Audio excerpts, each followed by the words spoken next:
on this roller coaster really in public service, whether you're EMS, whether you're corrections, or you're a patrol officer or a firefighter.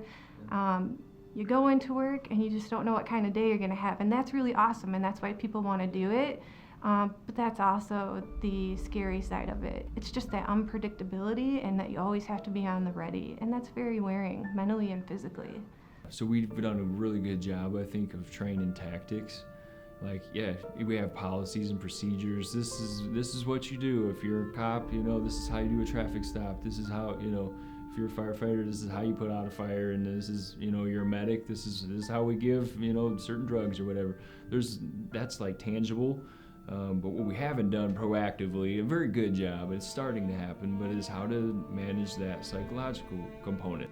When I came through the police academy and I got my first police job, I guess I was a little naive.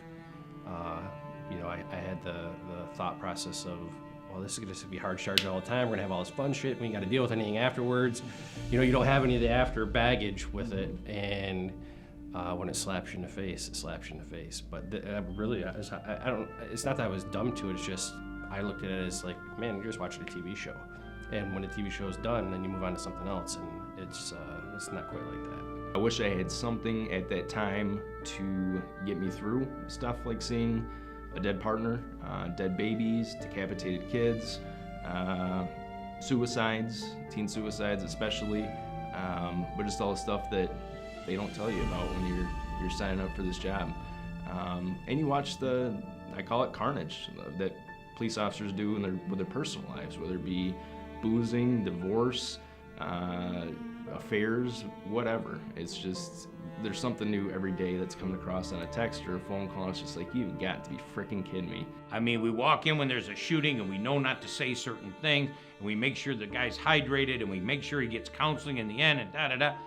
But let's go further back. Let's look at the whole cop, and let's look at it so that when he gets to one of those traumatic events like a shooting or a severe crime scene, that he's well and fit and can process it better.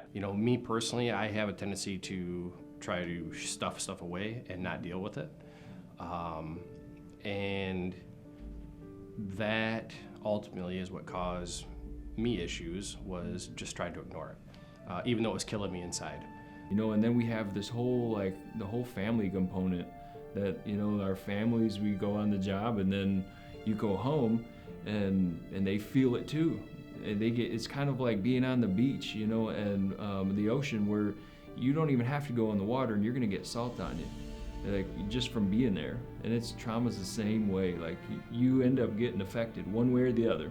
You do have to be very diligent in making that time away from what you do, whether it's getting lost in a movie, getting lost in a book, physical activity, which is awesome, maintaining a normal schedule, spending time with your family and connecting with them, because they're not always seeing who you really are when you're coming home from work, because you're still in that mode, and then all you want to do is zone out, and you're not really present sometimes during those work weeks with your family.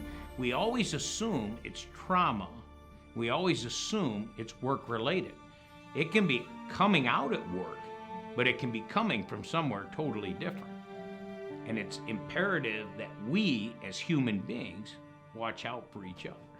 Responders, I would encourage them to find one person that they trust. And if they don't have somebody, then that's goal number one, is develop that. Because you have to have somebody that you trust, somebody that can call you on your stuff. If you're not doing well, they know it. We definitely need to talk about these things and acknowledge them and check on each other, and build those resiliencies and share those with each other. And that's how you get stronger. That's how you have a career that you walk away from satisfied and go and enjoy, your family after that. You deserve it. But sometimes you don't always get that joy because you're just so burnt out from the career, And being comfortable enough to talk about it.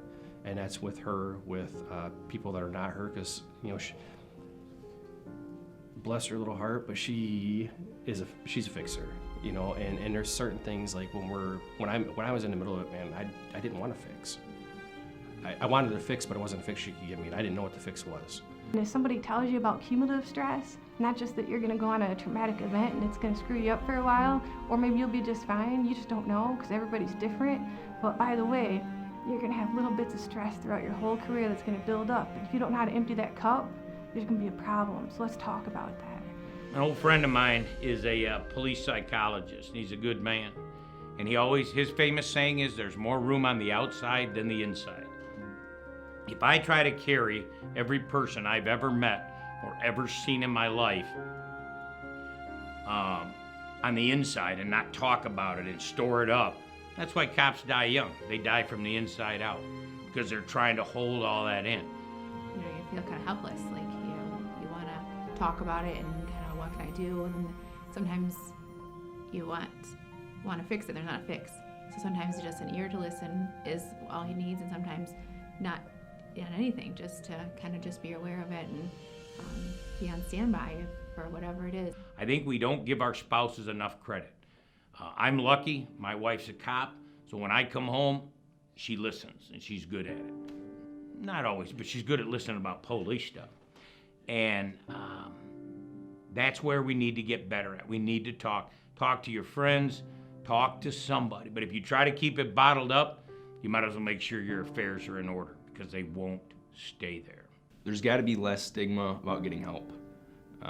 And there's got to be the willingness and training to get those to recognize if a coworker is in trouble, if their personal life is spiraling, if their work performance is spiraling. Hey, we need to talk. Let's go sit down a minute. And if it doesn't go anywhere, then we need to have different channels or avenues or roads. Like, hey, Lieutenant, I just tried talking to so-and-so and he's not having any of it, but he's screwing up, his reports suck, he's getting in pissing matches with people, calling people out their name, whatever they're doing. They're not acting normal. What you see when you verbalize to somebody else isn't the same impact. And until you realize that, it's very hard to verbalize that stuff.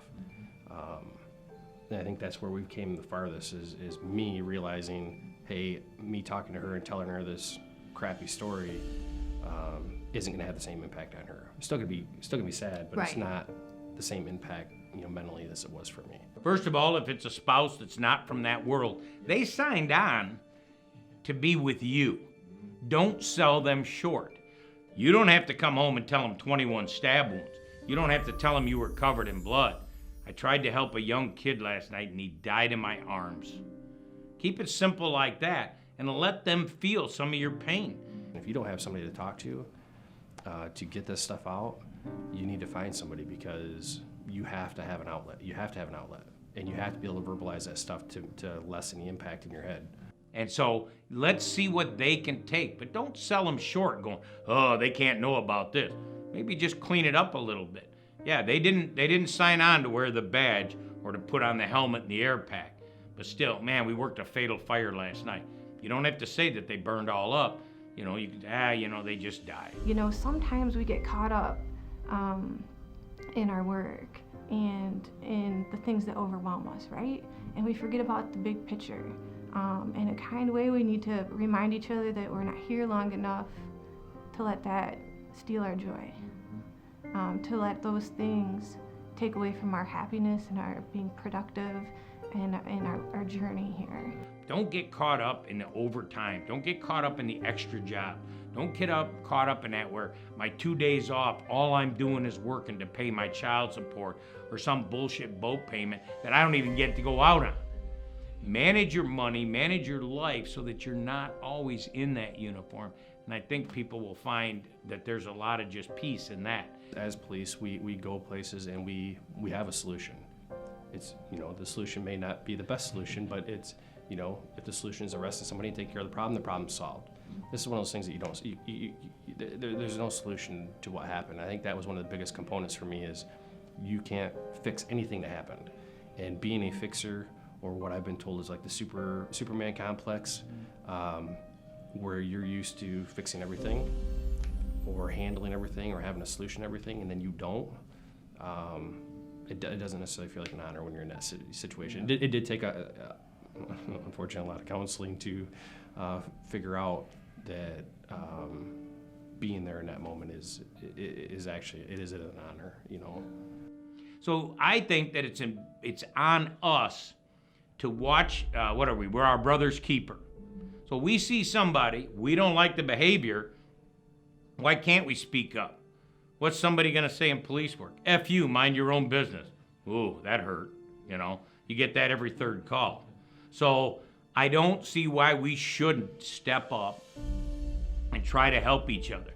We all kind of need to be reminded that it's all small stuff in the end, and well, all we have here is each other and the relationships we make. It's harder to stop things that have momentum. So that's what I'd encourage people to do, is think little tiny decisions that make their life just a little bit better, and they'll start adding up, and people start to feel better when they're more connected and they're making progress in their life.